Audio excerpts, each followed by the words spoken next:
Sejam bem-vindos a mais uma aula aqui da Igreja Presbiteriana Independente de Prudente. É muito bom ter você aqui com a gente para aprender um pouco mais do que a Bíblia e do que a Palavra de Deus tem a nos ensinar. E hoje nós vamos trabalhar com o tema a ética e a Bíblia. Eu vou dar mais ou menos um panorama geral de tudo o que a Bíblia diz em volta da ética. E semana que vem o Glauco ele vai trazer um pouco mais das questões práticas. Eu não vou lotar vocês de conteúdos, apesar de ser algo um pouco mais teórico, um pouco mais não muito prático, os conteúdos são bem pontuais e eu preciso que você entenda pelo menos a base, porque é isso que eu vou te dar. A base para que você consiga entender e aplicar isso na sua vida. Assim que acabar a aula, você já vai conseguir olhar o seu mundo, olhar as pessoas, as coisas ao seu redor de uma maneira diferente. Mas antes eu quero só indicar alguns livros que me ajudaram bastante a fazer essa aula. Um deles é esse bem pequenininho aqui, que é do R.C. Sproul, da editora Fiel, chama Como Devo Viver Neste Mundo. Ele aborda umas questões muito legais de ética e essa aula aqui pegou muito desse livro, tá? Tem muita base nele, eu achei muito legal. Outro que é um pouco mais denso, um pouco maior, esse do John Murray, que é os princípios de conduta. Ele vai falar bastante de ética aqui também, só que ele é bem denso, tem muito conteúdo, ele tem um linguajar um pouco difícil, ele também vai para o grego, para o latim, enfim, mas é muito legal se você quer se aprofundar. Tem outros livros aqui que depois no final eu vou estar indicando para vocês, mas que não tratam diretamente de ética, mas vocês vão entender o porquê eu vou estar falando deles. E eu quero falar aqui que eu vou dividir essa aula basicamente em 3 partes. Nessa parte 1, eu vou tratar com vocês do que não é ética, a importância da ética, o que a ética é de fato, o que ela é de verdade, e as adiáforas. É um nome chique para coisa simples também, vocês vão ver que é cheio de nome chique para coisa, de nome simples para coisa chique. Tá? Então eu preciso também eu quero ter uma interação com vocês. Então pega uma caneta, pega um papel ou abre o bloco de anotações aí do seu celular, do seu tablet, do seu notebook, para que a gente possa ir conversando durante essa aula, tudo bem? Então eu quero tratar primeiro da importância da ética. Por que a ética é importante? Porque essa parte teórica da ética é muito importante. Primeiro, a ética ela faz a gente entender não só o que é a coisa certa para ser feita, mas também fazer essa coisa certa. Então ela vai trabalhar muito bem esses dois lados da nossa vida, que é fazer a coisa certa e também descobrir o que é a coisa certa para ser feito. E também as nossas decisões no dia a dia, elas têm uma base teórica. Então não acha que só porque a gente vai falar um pouco de teoria aqui, você não vai aplicar isso no seu dia a dia. Você vai sim, porque a nossa sociedade ela é feita de ações, ela é feita do que eu faço, do que você faz, do que seu vizinho faz, do que os governantes fazem. E a ética, ela diz pra gente o que nós devemos fazer, o que nós temos que fazer, qual é a coisa certa a ser feita. E aí aqui fica um puxão de orelha, né? Porque a teoria, ela não é chata, às vezes falta um pouquinho de você ligar para ela, de você dar uma importância para ela. Então, abre um pouquinho a cabeça, um pouquinho o coração, fica à vontade, porque isso aqui vai ser bem fácil de você entender e é essencial. Então aí você faz a sua parte daí, que eu vou tentar fazer a minha parte daqui também, para a gente apresentar para vocês o melhor conteúdo. Então, o que não é ética? É muito interessante a gente começar por esse lado, porque muitas vezes alguém apresenta para você o que é alguma coisa, já te dando a definição daquilo. Mas eu quero primeiro tirar vários pontos que você pode ter com relação à ética. Saber o que não é ética é muito importante, porque eu vou ficar repetindo bastante essa palavra, ela às vezes até vai perder um pouquinho do sentido, mas a ética, ela vai trazer muita coisa para a gente. Então, às vezes é muito fácil você se perder. Quer ver só? Você já chegou a pensar ou descobrir qual é a diferença entre a ética e a moral? Qual que é a diferença entre os dois? Os dois são iguais? Será que existe diferença ou não? Você vê que ele é tão abrangente que às vezes você fica... Quando eu falo que você não tem ética, quando eu falo que você não tem moral, qual que é a diferença entre os dois? Então, primeiramente, eu quero apresentar para vocês o que é a moral. A moral, ela vem da palavra mores. O que quer dizer mores? Ela vai descrever padrões de comportamento da sociedade. Por isso que ela é descritiva. Ela descreve o que a sociedade faz. Então, por exemplo, nós temos o hábito de tomar café da manhã, de tomar banho todo dia. A moral, ela vai descrever isso, ela vai falar isso para a gente. Ela não vai falar só dessas coisas mais simples, mas também das coisas mais complexas, é muito importante. Mas é por isso que ela é uma ciência descritiva. Ela se preocupa com o que alguém é de fato, o que é aquilo, o que está acontecendo.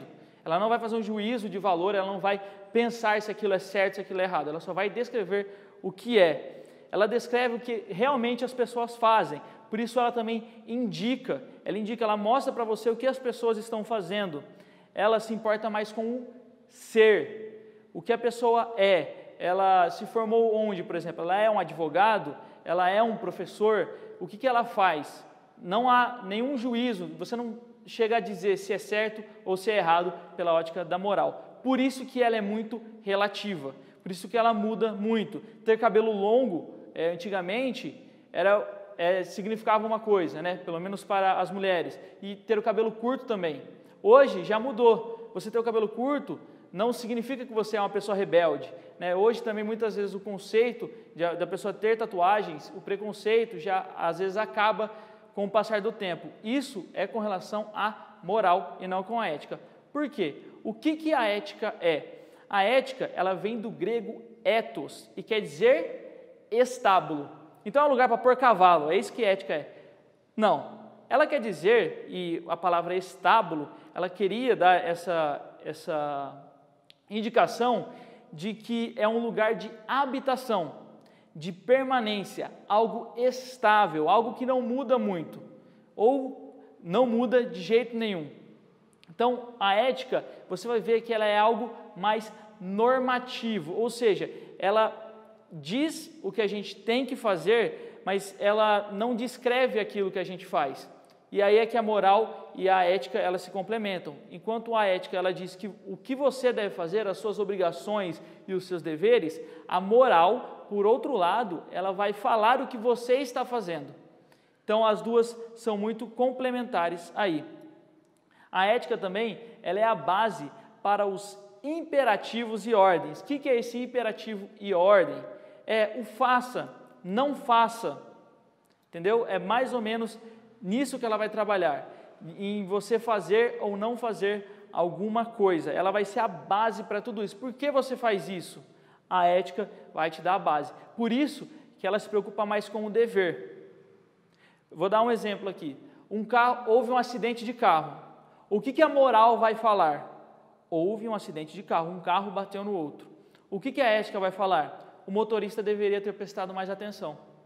Você vê a diferença? Enquanto um fala do que está vendo, o outro imagina como aquilo deveria ser. É basicamente isso. Então ele vai definir o que as pessoas devem fazer. Por isso que ela é absoluta. Ela não muda com relação às circunstâncias. Ela vai dizer para você o que é e ponto. E aí eu coloquei um do lado do outro para que você consiga ver melhor o que cada um quer dizer aí, para que você possa fazer uma comparação entre os dois. Você vê que se juntar ali dá um belo complemento um do outro. Mas hoje nós temos um problema. Por que será que você, no comecinho ali, na minha primeira pergunta, não soube dizer certamente o que era ética e o que era moral? Depois que eu expliquei, depois ficou mais claro, coloquei um do lado do outro, falei que um descreve o que está acontecendo e o outro fala o que você deveria fazer, fica fácil você conseguir discernir o que é moral, o que é ética, o que é ético, o que é moral. Mas por que para a gente fica tão difícil? Porque hoje nós vivemos isso aqui, que chama moralidade estatística. O que é a moralidade estatística? É quando a sociedade ela acaba não complementando, ela acaba misturando os dois. Ela mistura a ética com a moralidade.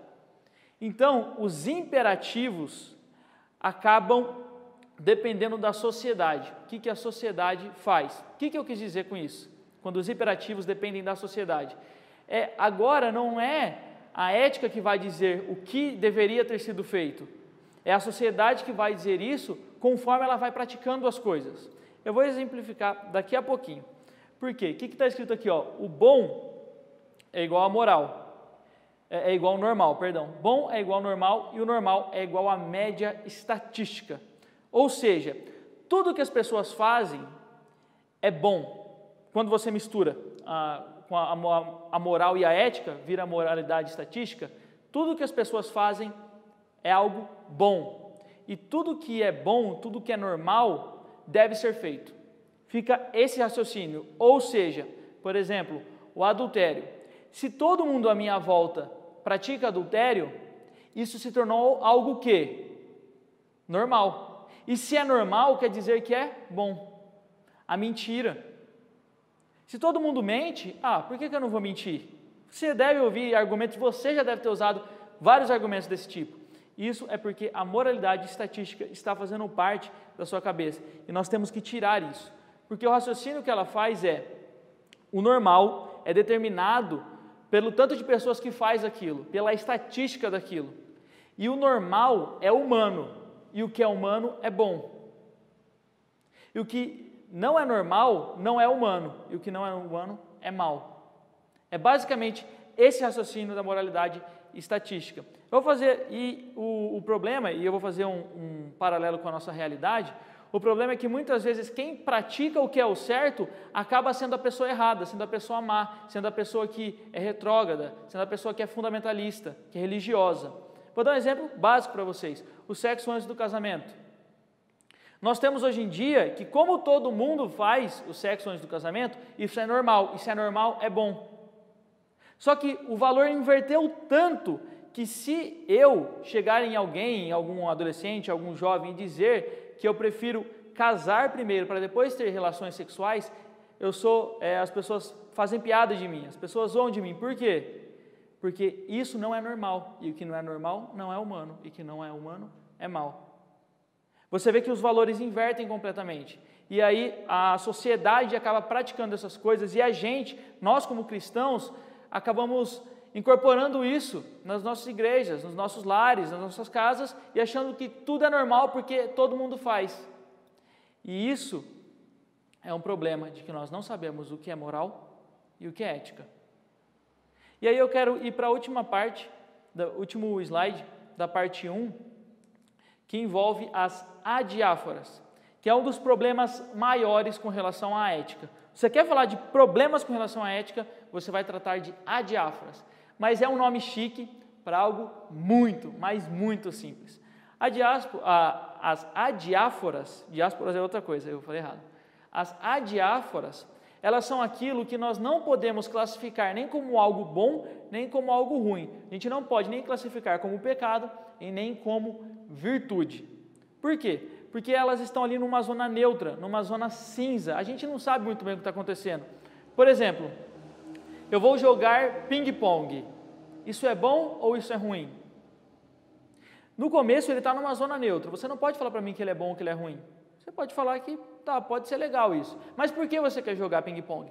Porque eu quero humilhar as outras pessoas. Eu quero humilhar o meu adversário. Eu quero provar para ele que eu sou melhor que ele e que ele não é nada. Isso é algo bom ou é algo ruim?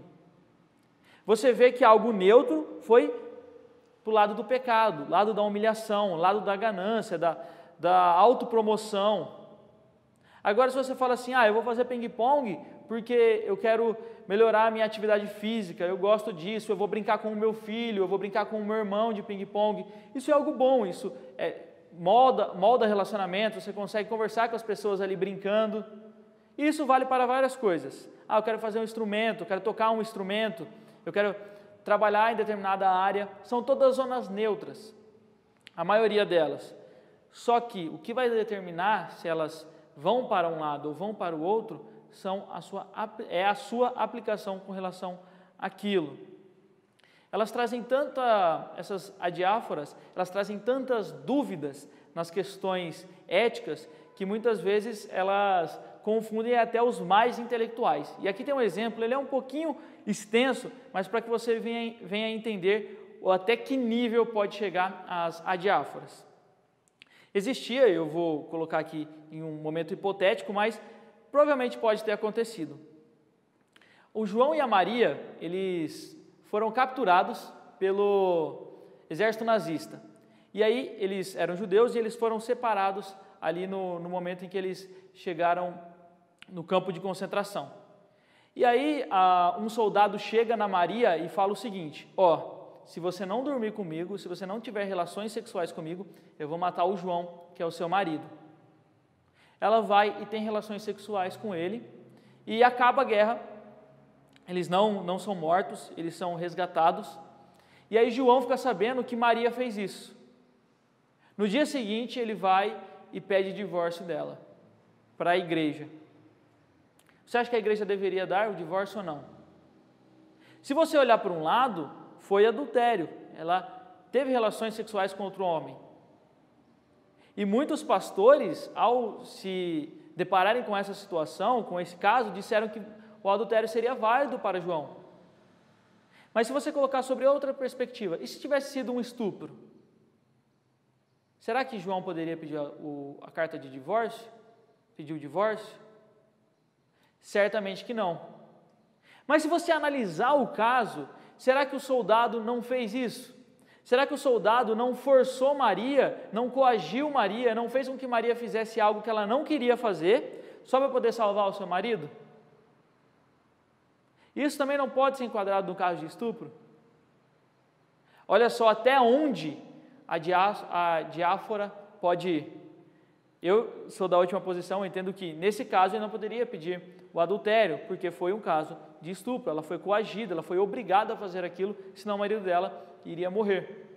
Mas você vê que a ética não é algo simples, ela pode tratar de coisas do nosso cotidiano, como por exemplo, furto, roubo, alguma ilegalidade, às vezes alguém quer subornar você, às vezes você quer subornar alguém, algum policial, porque você não quer levar uma multa, por exemplo.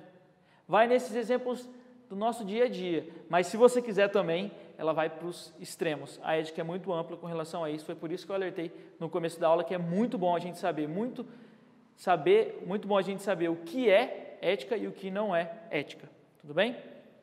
E aí, nós vamos para a parte 2. Então a gente vai para a parte 2 agora, que ela é mais tranquila, é para você dar uma respirada, não vai ter tanto conteúdo, mas também vai trazer coisas práticas para você aplicar no seu dia a dia, tá? Então a gente vai ver como o cristão atua no mundo, o que você faz à sua volta, como você deve ver a sua volta, através das nossas bases éticas. O que deve ser a nossa base ética? Por onde a gente deve começar? O que deve ser o nosso fundamento? E também o nosso modelo de governança, o que te governa, o que me governa. Como assim, Caio? Espera aí que a gente vai ver daqui a pouco. Porque primeiro eu quero falar com vocês do cristão no mundo. Como que você se relaciona com o mundo à sua volta? Como você se relaciona com aquilo que você trabalha, com seus amigos, com os seus inimigos, com o seu horário de lazer? Como que a gente faz isso? E algo muito importante para a gente conseguir lidar com isso, com a nossa volta, é entender a palavra de Deus. E aí eu não indiquei esse livro no começo, eu vou indicar ele agora, que ele é muito importante, ele é essencial para a sua vida, né? Eu dei risada porque é meio óbvio, é a palavra de Deus, é a Bíblia. É com ela que nós vamos ter a nossa base bíblica, a nossa base do que Deus quer para nós. Os outros livros são muito bons, livros são legais, eu gosto bastante de ler, só que eles não podem substituir a Bíblia. A Bíblia, que é a palavra de Deus, vai trazer as leis de Deus. Não as leis naquele sentido que a gente vai ver no final de legalismo, mas ela vai trazer aquilo que Deus gosta de nós, o que Ele gosta de ver a gente fazendo. Por exemplo, Ele gosta de ver a gente fazendo uma boa ação, Ele gosta de ver a gente louvando a Ele, exaltando a Ele, mesmo em meio às dificuldades, mesmo em meio às maiores felicidades. Ele vai falar disso para a gente através da Bíblia. Ele vai mostrar o que Ele quer de nós e o que Ele não quer de nós. E tudo isso demonstra a sabedoria de Deus. E essa sabedoria de Deus pode ser passada para nós, a partir do momento em que nós lemos a palavra dEle. Então eu convido a você a que, sabe aquele momento em que você não sabe direito se o que você está fazendo é certo, se você está fazendo alguma coisa que agrada a Deus, se aquilo realmente é a vontade de Deus para você. Quando essas dúvidas vêm, quer dizer que muito provavelmente você está precisando meditar mais na palavra de Deus. Tem uma frase muito legal que uma vez disseram a um pastor, viraram para ele e falaram assim: pastor, Deus não está falando comigo, eu oro, mas Deus não fala comigo. E aí o pastor virou para a pessoa e disse assim: quer dizer que a sua Bíblia está muito fechada. Abra a sua Bíblia, que é ali que Deus vai falar com você, é ali que Deus vai te dar ética, Ele vai mostrar para você o que Ele quer de você, o que deve ser da sua vida. E aí passamos aos nossos modelos de governança. Quem te governa? Isso é muito importante, porque a ética envolve questões de autoridade. Você só vai obedecer, você só vai seguir, você só vai se dedicar a determinada coisa se provavelmente tem uma autoridade sobre aquilo. Você só segue as leis porque o Estado impõe algo para quem desobedece às leis. Então, normalmente, quem te governa vai ditar a sua vida, vai falar, vai mostrar quem você é. E aí nós temos dois modelos principais, e dentro desses dois modelos principais, dentro do segundo, nós vamos trabalhar um que é mais específico para a gente. Dentro desse segundo ele é mais difícil, ele tem muito mais coisa, mas a gente só vai trabalhar um em cima dele. Mas o primeiro é com relação à autonomia. Quem te governa com relação à autonomia? Quando você é governado pela autonomia, você é governado por você mesmo. É você quem faz as suas próprias leis, é o homem, é você, né, que faz aquilo que você gosta, aquilo que você não gosta, as normas, as prestações de contas, o que você deveria ter feito e o que você não fez. A autonomia vai seguir essa linha de raciocínio. Qual o problema dela? Que normalmente ela é para te agradar. Então, se algo é errado ontem, hoje provavelmente ele pode ser algo certo. Por quê? Porque aquilo te favorece de alguma forma, porque aquilo te deixa bem de alguma forma. Então, a ética, lembra que a gente viu que a ética ela não varia, ela é absoluta?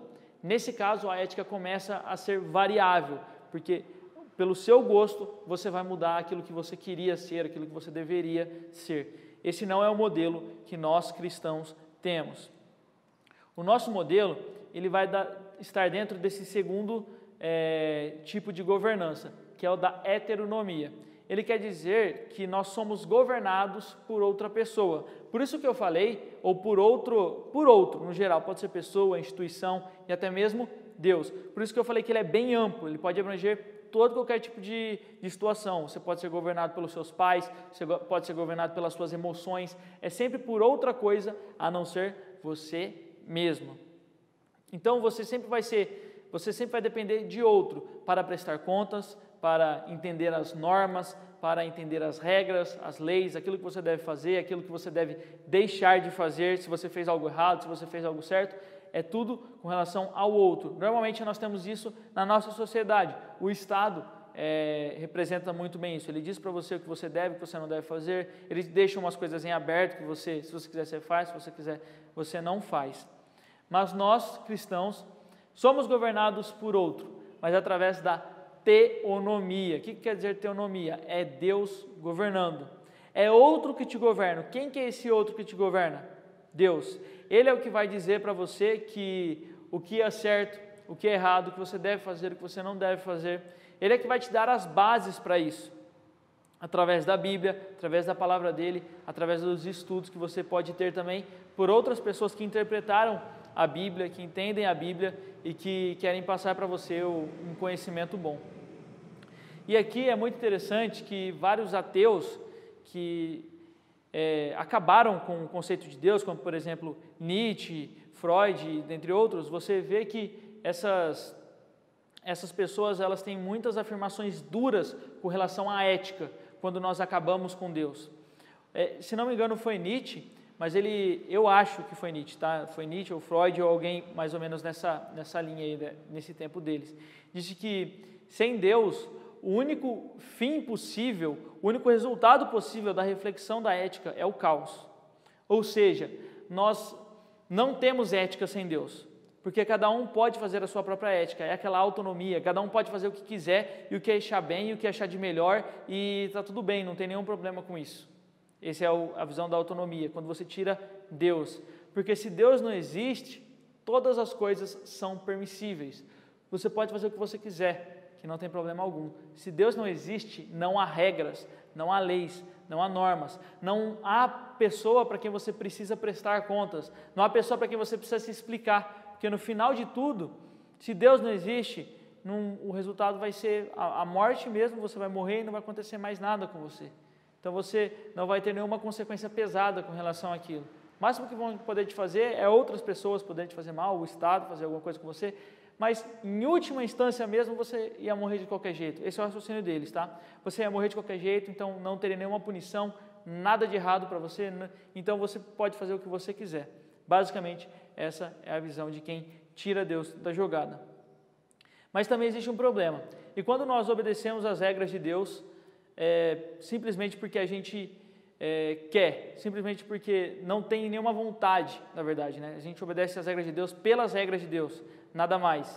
O que acontece? Ou, ao contrário, quando nós não queremos obedecer às regras de Deus, quando nós achamos que tudo é permissível, que tudo é permitível, que tudo é permissível, que você pode fazer tudo, nós caímos em dois extremos. Mas isso a gente vai ver daqui a pouquinho, porque eu sei que você está cansado, então se você está sentado aí, calma, dá uma relaxada, respira, toma uma água, a gente está acabando, tá? Eu sei que você cansou, que você está cansado, mas não precisa jogar tudo para o alto, respira aí, toma uma água, levanta. Se você está sentado na cadeira errado, dá uma endireitada aí, que eu sei que você deve estar meio corcunda. Se você está deitado, dá uma espreguiçada aí, estica os braços, estica as pernas, mexe um pouquinho, só para a gente terminar, para ficar legal aqui, beleza?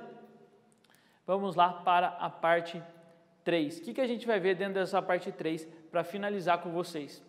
Porque a gente vai ver basicamente um ponto só, tá?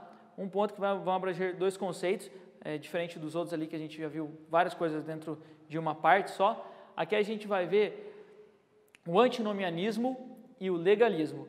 Novamente, são palavras chiques para nomes, para conceitos fáceis, tá? São palavras muito chiques para conceitos muito fáceis, você vai entender facinho, mas eles sempre estão brigando, eles sempre estão em discussão um com o outro. E eles, no nosso dia a dia, a gente via bastante na igreja de antigamente, muito legalismo, que eu acho que você já deve saber o que é. Mas hoje em dia nós também vemos muito antinomianismo ou antinomianismo, né? Tem vários tipos de pronúncia. Mas o que você acha que eles têm em comum? Quando você viu assim, um de um lado, outro do outro, a cena do Chaves ali, um brigando com o outro, o que você pensou? O que eles têm de igual? Se você, eu dei uma de Dora Aventureira aqui, mas se você achou que os dois são extremos, você está certo. Os dois, está cada um em uma ponta. Um vai dizer uma coisa completamente contrária ao que o outro vai dizer. E nós vamos ver no final que nenhum dos dois estão certos. Que na verdade o meio termo ali vai ser o correto, vai ser a visão bíblica. Então primeiro nós vamos ver o legalismo. O que é o legalismo? É viver somente pela lei. A gente vai viver pela lei a todo e qualquer custo. E ele tem 4 etapas, tem 4 partes. O legalismo, na primeira parte aqui, na primeira dimensão, o Sproul, naquele livrinho que eu mostrei para vocês, ele fala em dimensões. Na primeira dimensão, nós vamos ver que o legalismo, ele tira a lei de Deus do contexto original e coloca aquilo numa lista de faça ou não faça. Mas por quê? Simplesmente porque é para fazer e para não fazer. Não tem um porquê. Você vê que você é um pouquinho de ética, mas não é. Porque a ética explica para você o que você deveria fazer, o que você deveria não fazer. Por quê? Por causa disso, disso e disso. No caso do acidente, por que o motorista deveria ter prestado atenção? A ética está falando, ele deveria ter prestado atenção enquanto a moral falava. Ele bateu o carro. Mas por que a ética está falando? Ele deveria ter prestado atenção. Porque se ele tivesse prestado atenção, provavelmente ele não teria batido o carro. Conseguiu entender? Aqui eles tiram um pouco da ética. É a lei pela lei. E não a lei pela obediência, pelo amor a Deus, como nós vemos na Bíblia. A segunda dimensão do legalismo é a separação entre a letra da lei e o espírito da lei. O que acontece? Na Bíblia, nós temos isso muito juntos, porque a letra da lei, ela sempre vai ser guiada pelo espírito da lei, ou seja, o que a lei queria dizer? Quando ela fala para você não matar, Jesus vem e acrescenta depois, quem odiar o seu irmão é a mesma coisa. Por que ela fala isso? Porque tem um espírito, tem uma intenção da lei através daquilo, ela queria dizer algo. Você não pode separar e dizer, a lei está falando assim, não vou matar, então eu posso torturar, então eu posso odiar o meu irmão, eu posso fazer coisas ruins para ele, contanto que eu não mate. Você vê que o espírito da lei tira isso, eles tiram o espírito da lei do contexto, do que a lei queria realmente dizer. Ele envolve motivação. O que é essa motivação? O problema maior, dessa segunda dimensão é a motivação. O que é essa motivação? É a obediência exterior e a não obediência interior. O motivo, você, por exemplo, pode obedecer aos seus pais, pode obedecer às leis de Deus, pode fazer tudo mais bonitinho. Mas se você não quer fazer isso no seu interior, se você não tem o desejo de agradar a Deus, se você só vem na igreja porque você tem que vir, porque é uma regra, se você só dá o dízimo porque é uma regra, porque você não quer problemas nenhum, enfim, isso se aplica a várias áreas da nossa vida. Se você só é no exterior e não no interior, você acaba sendo um legalista, de segunda dimensão aqui. E a terceira dimensão é um dos mais perigosos, a gente vê isso muito nos fariseus, é o acréscimo de leis à lei de Deus, como se fossem a ordem divina. Ou seja, você coloca regras para as pessoas, como se aquilo fosse a lei de Deus, como se Deus estivesse realmente falando aquilo, mas você está acrescentando. Você vê isso demais nos fariseus, que eles o tipo de dízimo que eles davam, as vestimentas que eles davam. Eu não lembro muito bem, tá? Mas eu acho que os fariseus acrescentaram de 5.000 a umas 10.000 leis a mais à lei de Deus, para você ver o tanto de leis que eles tinham e que não era da vontade de Deus, isso, E eles ainda impunham sobre os outros, ou seja, se as outras pessoas não seguissem o que eles estavam falando, elas estariam erradas e elas seriam gravemente, severamente punidas por isso. E a última dimensão do legalismo fala do escapismo, ou seja, você contorna a lei por meio de tecnicidades, de técnicas que fogem do espírito da lei. Eles erram aqui também no primeiro e no segundo. Por exemplo, foi feito um estudo com as jovens, eu acho que faz uns 30 anos atrás, com as jovens dos Estados Unidos. E nesse estudo perguntavam o que elas faziam com relação ao sexo. E elas diziam que não faziam sexo, mas elas faziam tudo que estava em torno do sexo. Então, por exemplo, era aquilo na mão, a mão naquilo e etc. Eu não preciso ficar desenhando muito aqui, explicando muito. Mas só o sexo em si não ocorria. Mas você acha que isso é certo? Porque elas estavam presas a uma tecnicidade da lei, elas estavam presas a técnicas, às minúcias da lei, e aquilo estava errado, obviamente está errado, E por isso que o legalismo é tão perigoso. Ele vai impor para você leis, ele vai tentar sempre praticar pecados para dar uma volta na lei, para não fazer aquilo que a lei está mandando, achando que estão certos. E aí nós vamos terminar aqui com o antinomianismo, que ele é ao contrário. Você vai viver sem lei qualquer, sem qualquer lei. Ele diz o quê? Ele prega primeiro o libertinismo, ou seja, como nós não estamos mais debaixo da lei, como fala a Bíblia, nós estamos debaixo da graça, quer dizer que eu posso fazer tudo o que eu quiser. Tudo que eu sentir vontade eu posso fazer, porque a lei já não se aplica mais a mim. Isso está errado, nós vemos que nós ainda temos a lei de Deus. A lei de Deus ainda está valendo. Não matarás ainda está valendo. Obedecer aos seus pais ainda está valendo. Honrar o seu cônjuge ainda está valendo. Louvar a Deus ainda está valendo. Só que nós entendemos que com essa frase, que nós somos justificados pela graça, pela fé, não quer dizer que nós podemos fazer aquilo que a gente quer. quer dizer que nós não vamos ser julgados por aquilo que nós praticamos, porque Jesus morreu e pagou pelos nossos pecados. É isso que acontece. Mas nós ainda somos responsáveis por aquilo que a gente pratica. A segunda dimensão é o espiritualismo gnóstico. Ele fala que é um tipo de conhecimento superior que dá o direito de rejeitar os mandamentos de Deus. Ou seja, você fala assim, eu tenho tanto conhecimento de Deus, tanto conhecimento da Bíblia, que eu posso rejeitar tudo isso aqui que a Bíblia diz, tipo, não adulterarás, não mentir, obedecer aos seus pais. Eu posso desobedecer todos esses mandamentos, porque eu tenho um conhecimento maior da lei de Deus. Eu tenho um conhecimento maior de Deus, eu sou uma pessoa mais próxima de Deus, então eu posso fazer o que eu quiser. E por último, a ética situacional, que é aquela ética onde a pessoa faz o que ela quer no momento em que ela quiser e ela vai usar qualquer tipo de argumento para poder fazer aquilo. Você deve conhecer muitas pessoas assim, provavelmente eu já fiz isso, eu acho que você também já fez, então você sempre está modulando a ética para ela se adequar ao seu ponto de vista, se adequar ao que é melhor para você. Resumão, para a gente acabar aqui. O que a gente viu nessa aula? A gente viu a diferença entre a ética moral, a gente viu também como é ser cristão no mundo, levando em consideração quem nos governa, e o antinomianismo versus o legalismo. E eu queria só deixar algumas perguntas aí, agora que você vai pegar o seu lápis, a sua caneta, para ver se você consegue responder essas perguntas aqui. Se você não conseguir, depois você volta e responde, tá? Mas espera a aula acabar. Primeira pergunta, o que acontece quando a gente mistura a ética com a moral? Lembra daquela que a gente vive hoje, que a gente não consegue discernir muito bem o que é ética e o que é moral? Como que é aquilo que o normal acaba sendo o que é certo? Como que chama isso? Vê se você lembra aí. O que é uma diáfora? O que é a diáfora? Será que você lembra o que é? Ela é o que é pecado, o que é certo, é o que está no meio? O que é a diáfora? Quem te governa? A autonomia ou a teonomia? Em todas as áreas da sua vida? Ou algumas áreas você deixa para Deus governar e outras áreas você mesmo governa ou coloca outros para governarem.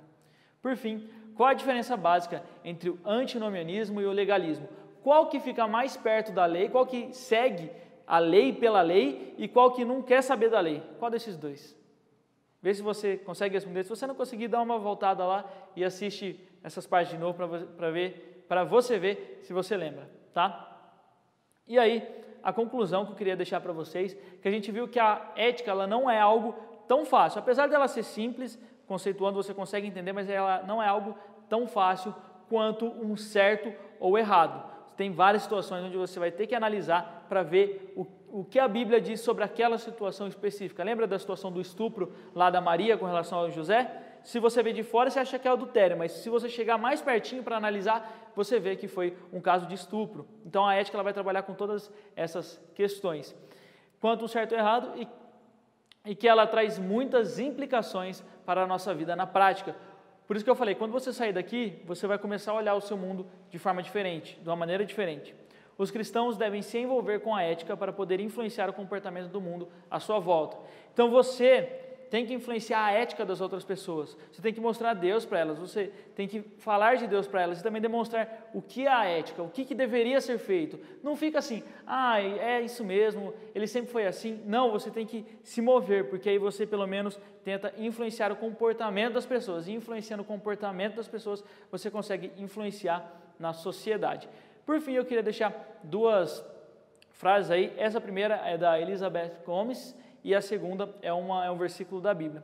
A Elizabeth diz o seguinte: Deus espera de seus filhos pecadores e redimidos pelo sangue de Jesus um padrão de excelência em tudo.